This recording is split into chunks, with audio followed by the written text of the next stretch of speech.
शुरुआत मैं करना चाहूँगा अनिल शर्मा जी से। और जयपुर में हैं और देख रहे हैं पूरे राजस्थान की पॉलिटिक्स को। अनिल जी, पूरा मामला क्या है और आज जो हुआ उसके ऊपर मैं आपकी पहली टिप्पणी जी। ये मामला ये सिर्फ पेपर लीक हुए राजस्थान में, करीब 14-15 के करीब पेपर लीक हुए। और पेपर लीक के ऊपर ये मैं मानता हूँ बेचारे स्टूडेंट जो तैयारी कर रहे थे उनको दिक्कत आती है कि पेपर लीक होता है फिर वापस पेपर होता है, तो उनको दिक्कत आती है, इसमें कतई शक नहीं। और इसकी जांच भी होनी चाहिए। जांच राजस्थान गवर्नमेंट करा चुकी, इस पे कानून भी ला चुकी, बड़ा सख्त कानून लाई है पेपर लीक के ऊपर, और जांच भी कराई। उसमें आरपीएससी के मेंबर को भी उन्होंने, क्योंकि आरपीएससी का मेंबर मतलब कॉन्स्टिट्यूशनल पोस्ट, ये समझने की जरूरत है लोगों को कि वो कॉन्स्टिट्यूशनल पोस्ट होती है। उन्होंने एक आदमी को वहां से गिरफ्तार भी करा, और इसके अलावा जो इसमें लिप्त पाए गए थे उनके घर भी बुलडोजर से तोड़वाए गए थे या हिस्सा तोड़वाया गया था। उसमें से एक आदमी अभी नहीं पकड़ा गया था। पर आज जो इंक्वायरी हुई, मैं इंक्वायरी के अगेंस्ट में नहीं हूं, मैं टाइमिंग के अगेंस्ट में हूं। इंक्वायरी होनी चाहिए सर, बच्चों के और जो छात्र हैं तैयारी कर रहे हैं नौकरियों के लिए, उनको 2-2 बार 3-3 बार अगर देना पड़ेगा पेपर, एक ही पेपर को, तो उनको तकलीफ होती है, इसमें कोई शक नहीं है। पर ये इंक्वायरी जो अशोक गहलोत ने कहा, अगर वो सही बोल रहे हैं जो उन्होंने अपने प्रेस कॉन्फ्रेंस में कहा कि बिना केस दर्ज करे ईडी ने रेड कर दी। अब ये हमारी नॉलेज में नहीं है कि केस रजिस्टर हुआ था या नहीं हुआ था, और बिना केस रजिस्टर करे हुए इंक्वायरी कर दी। एक करेक्शन अमरीश जी, मैं आपने जो बोला इंट्रोडक्शन में उसमें करना चाहूंगा। वैभव गहलोत के अगेंस्ट रेड नहीं है सर, उनको एक नोटिस मिला है कि आपको अपीयर होना है इंक्वायरी के लिए, और वो केस डिफरेंट है। हाँ, बिल्कुल ठीक बात है। हाँ हाँ सर, आप शुरू में शायद हाँ, मुझे लगा कि रेड, हाँ ठीक बात है। प्रदेश कांग्रेस अध्यक्ष के साथ मैंने उनका नाम लिया था। हाँ, उनको समन किया जो मेरी जानकारी है, समन कर रहा है उनको सर, समन किया। हाँ, उनको उसका रिप्लाई देना है। और डोटासरा जो कांग्रेस के प्रेसिडेंट हैं, सबसे बड़ी बात ये जिस पोजीशन पे वो बैठे हैं। पर अमरीश जी, अगर आप लोगों को याद हो, अगर मैं गलती पे नहीं हूं आप मुझे करेक्ट करिएगा, शायद डी शिव कुमार के साथ भी इन्होंने यही करा था इलेक्शन से पहले कर्नाटका में, और उनको शायद जेल भी भेज दिया था, 3 दिन 4 दिन के लिए जेल भी गए थे शायद, अगर मैं गलती पे नहीं हूं तो आप करेक्ट कर सकते हैं। ऐसा का ऐसा सिमिलर केस आप राजस्थान में देख रहे हैं, जहां डोटासरा जो कि पीसीसी चीफ हैं, उनके घर पे 2 ठिकाने सीकर और 3 ठिकाने जयपुर में रेड हुई। इसके अलावा 60 ठिकानों पे और रेड हुई है, जिसमें ओम प्रकाश हुड्डा जो निर्दलीय विधायक थे और उनको अब के कांग्रेस का टिकट मिला और वो कांग्रेस की तरफ से चुनाव लड़ रहे हैं। तो अशोक गहलोत का कहना यह था, बेचारा वो हुड्डा टिकट मिलते ही रेड हो गई उसके यहाँ, क्योंकि उसने कांग्रेस का टिकट मिला उसको। अगर कांग्रेस का नहीं मिलता, कुछ और होता, तो शायद रेड नहीं होती। तो आज अशोक गहलोत ने एक चीज और बोली, अगर आपने ध्यान दिया हो, कि बीजेपी के ए प्लान, बी प्लान, सी प्लान, डी प्लान तो फेल हो गए थे, अब ये ई प्लान लाए, और इसमें भी इनको कुछ मिलने वाला नहीं है।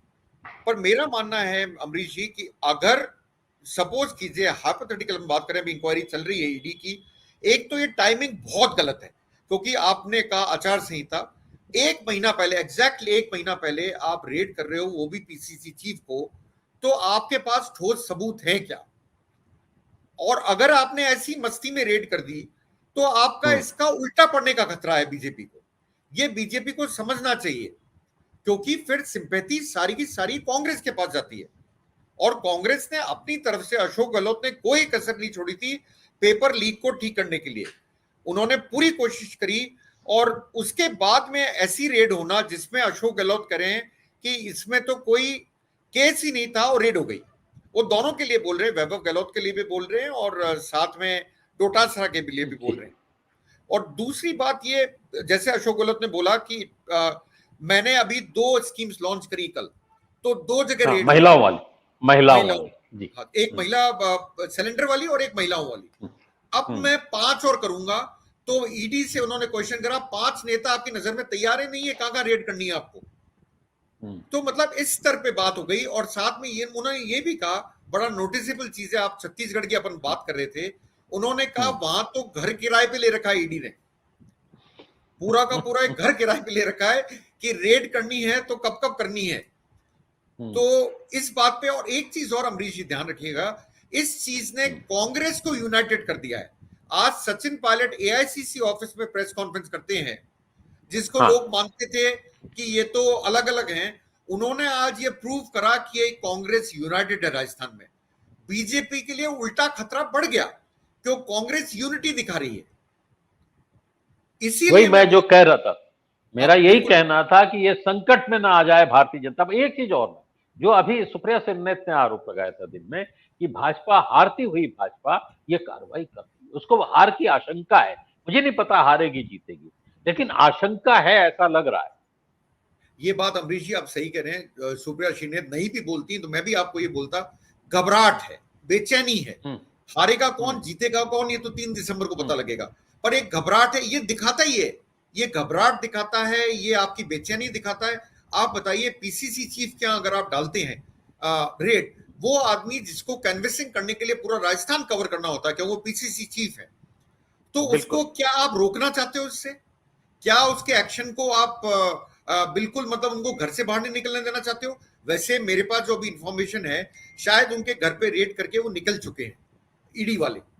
और अभी डोटासरा जी ने, क्योंकि वहां क्या हुआ, बाहर जो सिविल लाइंस में रहते हैं वो, उनका जो सरकारी आवास है उसके बाहर एनएसयूआई के बड़े तादाद में लोग आके बैठ गए, और जब ईडी की गाड़ी बाहर निकल रही थी तो उसके सामने खड़े होकर उन्होंने नारे भी लगाए। तो उनको समझाने के लिए वो बात बाहर निकले, उन्होंने कहा कि मेरे को कोई दिक्कत नहीं है। और उन्होंने सवेरे भी सोशल मीडिया प्लेटफॉर्म पे एक चीज बोली थी, सत्यमेव जयते। उसके बाद अशोक गहलोत ने प्रेस कॉन्फ्रेंस करी, उसका सार मैंने आपको बता दिया क्या सार था, कि अभी तो 5 और अनाउंस करूंगा, तो 5 नेता और ढूंढ लीजिए किस किस अगेंस्ट में आपको रेड डालनी है। और तीसरा, उन्होंने भी जो सुखविंदर जी रंधावा हैं, जो यहाँ की एआईसीसी इंचार्ज राजस्थान है, उन्होंने भी ट्वीट करा इसके ऊपर, खड़गे जी ने भी ट्वीट करा, सचिन पायलट ने प्रेस कॉन्फ्रेंस करी। आप इतनी यूनिटी तो कांग्रेस में दिखती नहीं थी अमरीश जी। आपने मौका दिया कांग्रेस को एक होने का, और आपने कांग्रेस को एक कर दिया। आज की तारीख में कांग्रेस एक दिखती है, कांग्रेस लड़ने के लिए तैयार है, और कांग्रेस इसका जवाब देने के लिए तैयार है। और इसी बात के लिए, और सबसे बड़ी दिक्कत कहां है आपको बताता हूं, ये इशू किसने उठाया था? ये इशू उठाया था सचिन पायलट ने, जब उनका थोड़ा मनमुटाव चल रहा था अशोक गहलोत के साथ में। उन्होंने यात्रा निकाली थी अजमेर से जयपुर पेपर लीक के मामले पर।